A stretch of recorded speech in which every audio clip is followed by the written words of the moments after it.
2 haftadan keyin qo'shinimiz yurishini davom qiladigan bo'ldi. Mingbeshi yenimga yo'qlab keldi. Qandaqroq tursiz? Qalamsiz, mang'amsiz? Mang'man, dedim qat'iy holda. Chunki qilish texmi azobli edi. Gerçi yaram hozirmi sim-sim etishib turayotgan bo'lsa-mu, endi yuqumlanmaydi. Manganda bir az aqsab mang'atdim. Bo'lmasa men bir ot tepib beray, dedi u manga chidamay. Bu kunlarda men bir az mengib yuratdim. Qiyin edi. Ammo nimani degan bilan hayot qog'inim aniq bo'ldi. Shunga bek xush edim, desammi bo'ladi. Ammo bir tarafdan ko'nglimning yerimliqini yoshirmayman. Bu hayonga qolgan jonni endi ayab o'ltirmasammi bo'ladi. Asosiy qo'shin To'qsu Kucha yo'nalishga bir bo'lik bayga qarab yo'l oldi. Bayga avatilganlar bayni ishg'ol qilib bo'lib, Qizildan Kuchaga tushish kerak edi. Turshavul qismlarimiz bir kun avval yurib ketgan edi. Kichik nahiya bozorlarni Turshavul qismlar biz bag'ichida tasarrufi qilib bo'ladi. To'qsuda ko'p qarshilik bo'lmag'achqa Turshavul qism u yerni ishg'ol qilib, yerlik xalqdan mas'ullarni belgilab o'zlari Kuchaga ketishibdi. Kuchada bir az qarshilikqa duch keldi. Kucha mudofiasini salchoqlash xatoliqining badali bek og'ir bo'ldi. Men texi ravurus yuramaydigan bo'lg'ashqa hujumchilarning sepida bo'lolmayotdi. Ko'pincha yordorlarga qo'limdan kelgan tibbiy yordamlarni qilib yuratdim. Bir kuni yordorlarga ilhom berish maqsadida Abduniyaz maktab oilasiga keldi. Abduniyaz 30-yillardagi 2-qatimli qo'zg'olonning bosh qo'mondoni bo'lishiga qaramay, mendan 5-6 yoshlar cho'q, bo'y turqimi odatdagicha. Chiroyi, sodda chiroy, yosh yigit edi. Uning qo'lida dadistematlik mingbeshilar, 105lar bor edi. Uning shuncha yosh turib, shuncha nurg'un peshqadamlarni o'ziga bay'at qildirib, bundoq zo'r qo'shinni birlikka keltira olganligining o'zila Abduniyazning tariximizdagi o'rnini bekitishda aynak bo'la oladi deb ishonaman. U jasurligi, aql parasti bilan o'zidan cho'nglarni qoyil qila olganligi uchunla texi u 105 turibla e'tirof qilingan va bu qo'shinga bosh qilib saylangan edi. Mo'tabar oqsoqollardan bo'ladigan salofat uni bizga cho'ng bir odam qilib ko'rsatdi. Uning ustiga, uning obraziga biz o'zimiz kishilar orasidagi u haqdagi hikoyalar asosida yuklagan sifatlar qo'shilib, uni bizning ko'z oldimizda tinimsiz turda yuksaltib boradi. U keskin edi, lekin qiziqqan emas edi. Eg'ir besiq edi, lekin kishilarga yanada intayin qizg'in tuyg'u beradi. Uni tunji qatim ko'rib hayiqib, oldida tamtirab turgan kishimi birdamdila uning tamkinlik kayniga yoshiringan illiqlikni bevosita his qilib, birdilla vujudi erib ketgandek bo'ladi. Abduniyazning chaqiriq kuchi dal mushu yerda edi. U tuyuqsizda meni ko'rib qoldi. Men uni tonimasmikin deb o'ylabdiman. Ammo u cho'ng chamdab oldimga keldi va bir oz norozi holda. "Siz nima qilyapsiz bu yerlarda?" deb so'radi. Yordorlarga qarayapman. "Oh, yorlonga o'xshamamsiz, oqsavatsiz-ku", dedi u chiroyi azobli tusda. "Ha, qachondan beri biz bilan bilasiz? Qashqa ilingandan keyin qitilgandi." Uning bilan birga kelgan polik komandirlari u yoqda saqlab turadi. U meni qo'limdan qo'yib etmayla yetiligimcha mingbeshilarni yo'lga keldi. "Bu yigit qaysinglarning qo'lida?" "Mening", dedi Kamal. Andin aldirab izohat berdi. "Men sizga gapini qilgan muallim shu. Aqsuning sepiliga chiqqanlar to'g'risida degandim-ku." "Ha, mundaqdan." Abduniyaz qo'limni qo'shqo'llab tutib siqdi. "Anglagandim. Aldirashchilikda ko'rishishni esimdan chiqarib qo'yibdiman. Ammo siz ekanligingizni aslo xiyolimga keltirmabdiman. Qandoqlarcha maktabni tashlab askarlikka qaytilib qoldingiz. Ustozimning qismatidan xabaringiz bo'ldi ya qachon. Buningga biz chidayolmadik. Barliq shogirdlari qasamiyat qilishdi. Inqilobga qaytilishga, ustozimizning amalga oshiramagan orzulari uchun kurash qilishga bel bog'lagan edi. Afsuski, bir kechada birlari tutqun qilib, hammasini qayoqqadir elib ketibdi. Menga texmi alam bo'ldi. Endi bu jonning nima keragi? Shuncha esil odamlar oramizdan ketdi. Men qanchalik deb o'ylab, men oila fojiam haqida eg'iz ochmadim. "Sizga ehtiyojim bor. Men bilan keling", dedi u. Ondan mingbeshimga qarab, "Bu yigit menga kerak. Bu yerlarda zoya ketadi. Uni men elib ketaman. Yenimda bo'lish kerak", dedi. Mən yeni Nasıraxonga tartışdım. Oğu halqılıq paytda osallıq qıb kerakmi kəmmidi? Şundaq bolsunmu dostum emasmı? Onu billi elib ilişini sordum. Abduniyaz birdam arsaldı bulup. Dostunuzmu? Dep sordu. Ha, dostum, izciladın. Undaq bolsa boludu. Şundaq qılıb, mən əmdə Abduniyazның ştab ofisteri bolup qaldım. Nasıraxonmu yügür yetim alaqçilik işlerini qıldı. Bizdə xarita bildiğanlar yox hesab deydi. İttifaqçılarımız bolğan Tungallar özləri işlətib atqan xaritasidan bizgimi bir nusxa bərgən bolsunmu? Onu düşündiğanlar yox bolğaşqa bizninkilər həmmişni ağzaki yorullaşdırdı. Şoňa Abduniyaz maňa hə degändili xaritany berip, "Maňa näsini düşünämsiz?" dep sordy. Bizge Memteli Efendi yurt belgisi degan darsda xarita öğretken, hatta ta'til tapşırıqı hesabıda öz kentimizning joylashish xaritasini sizdirgan edi. Şoňa xaritani tushunatdim. Afsuski, Tungallar bergen xarita Xitoycha yoziqda bolğaşqa, bunisi bir az beşimni qaturdi. Xitoycha bildiganlarni tapqılı bolarmı? dep sorgan edim. Başlıqlar dərhal tepişib tirişdiganligini bildirdi. Bir neçə gündən keyin mən könglimdə başlıqlar bu gapni unutub qaldım ekan deb yurganda tuyuqsuz ishxonaga birini boshlab kelishdi. Mana Tungchi tepib keldim. Tungchi tarjimon degan ma'noda.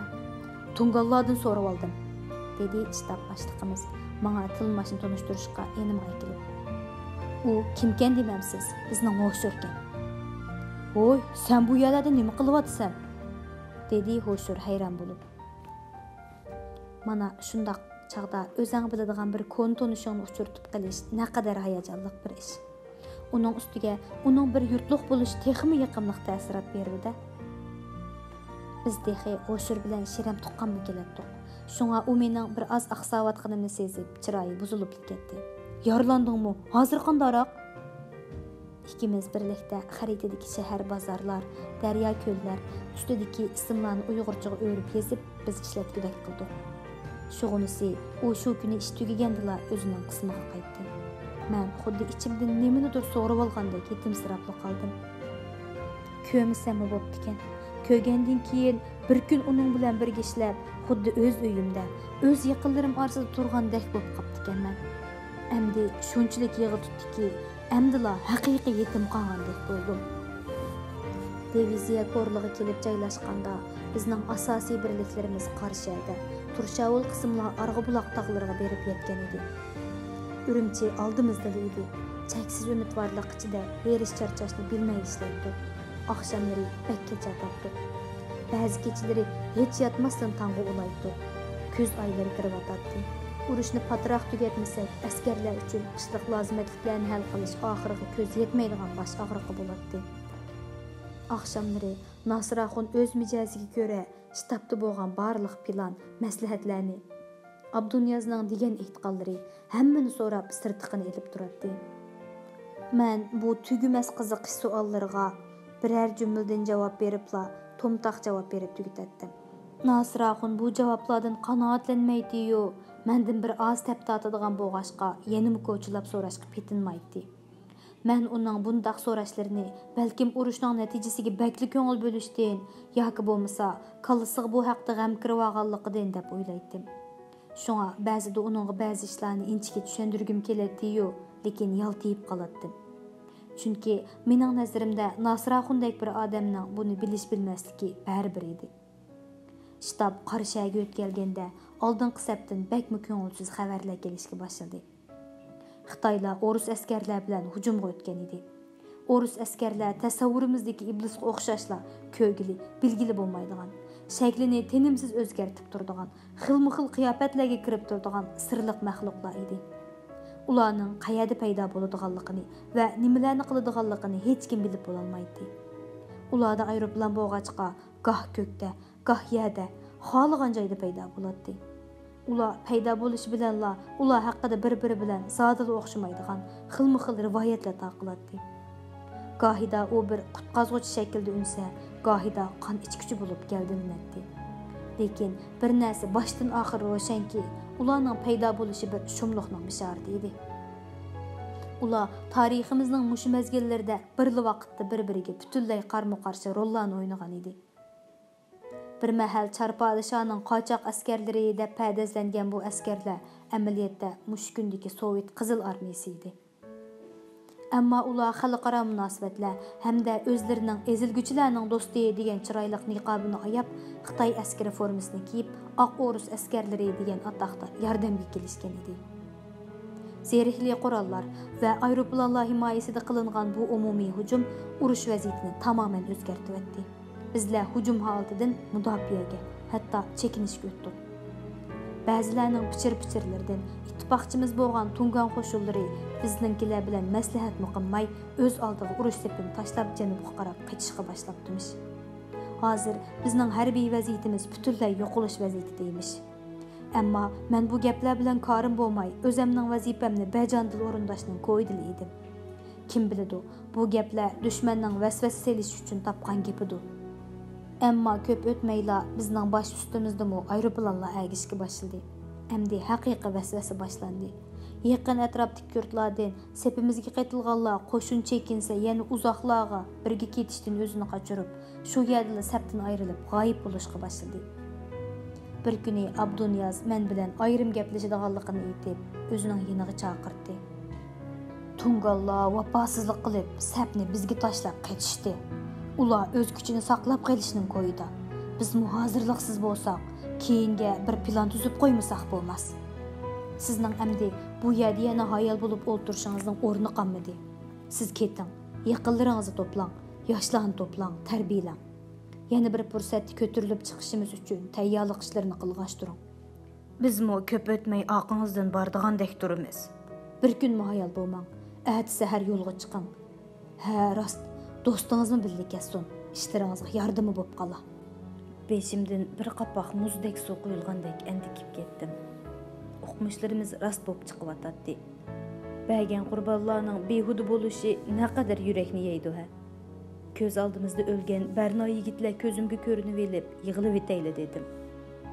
Faqat shu Aqsuni ishg'ol qilishda mening komandamga berilgan burunqi muallim va izchilarning 20 dan ko'proq o'lib ketgan edi. Qandoq yaramli insonlar edi ha. Bir millatda bundoq sarxil kishilar ko'p bo'lmaydi. Agar zamon o'lim shularning beshiga kelaveradigan bo'lsa, bu millatning qad ko'tarishi keyniga ketaverdi. Hozirgi dunyoning taraqqiyoti intayin tez bo'lmoqda.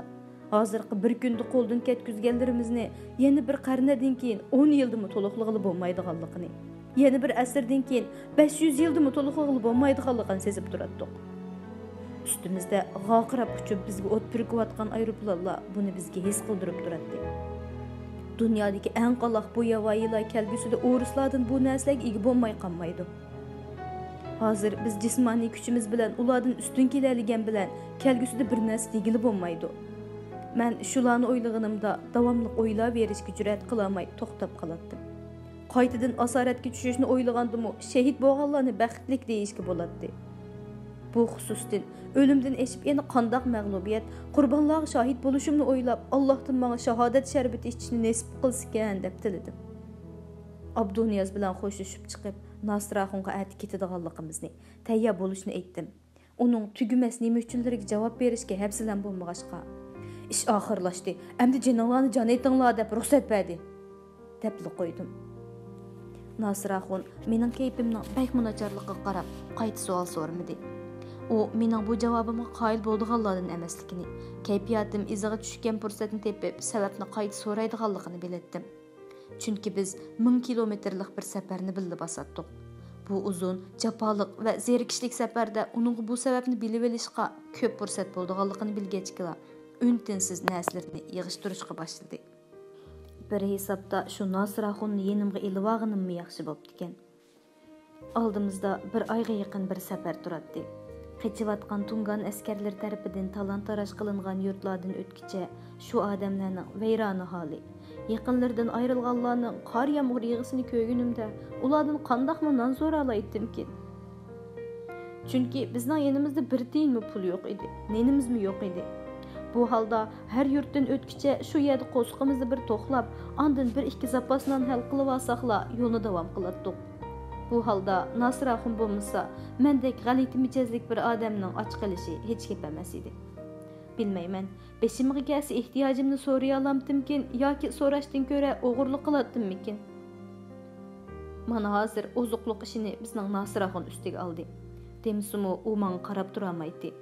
Mening jinim pishiq bo'lg'achqa yamonga kelsa uningdan bir kun ortiq och qolishga chidaydim.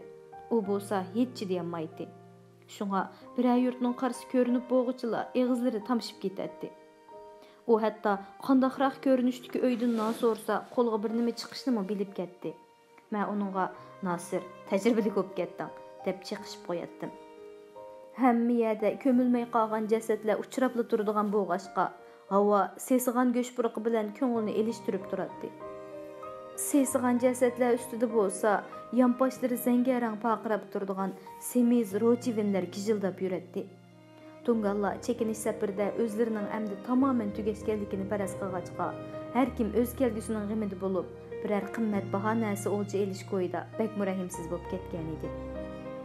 Ruhi tushgan komandirlarmi qo'shinni mayliga qo'yib etishdan boshqa chora yo'qligini, mush orqaliqla qo'shinni tutib turg'ili bo'ladiganligini biladi. Üstümüzde bir qapoq suyimizdan boshqa tuzukrak yukimizmi yo'q bo'lg'achqa, biz har holda tez mang'an bo'lsak kerak. Oldimizda ketgan Tungan qo'shinlariga to'qsudi yetishib oldik.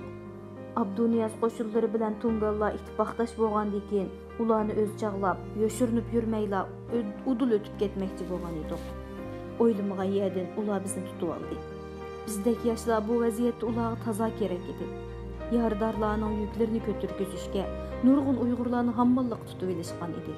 Buning bilan qismatimda butunlay boshqa yo'nga qarab o'zgarish bo'ldi. Zimmamdagi vazifam sug'chilashdi. O'ylaganimdek, Nasiraxon Abduniyazning bizni nima deb ketkizayotganligining sirtiqini elishni unutmagan edi. Bu uzoq zerikishlik safarda deyishmagan gap qiladimi?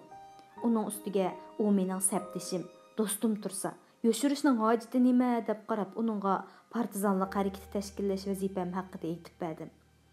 Avvalgi kunlari talangan, xarab qilingan yurtlar, vayronchilik ichida qon yosh to'kayotgan aholilarni ish o'tib ketganda ko'rgan bo'lsak, mana endi Tungallar bizning ko'z oldimizda bundoq vahshiyliklarni qiladigan bo'ldi.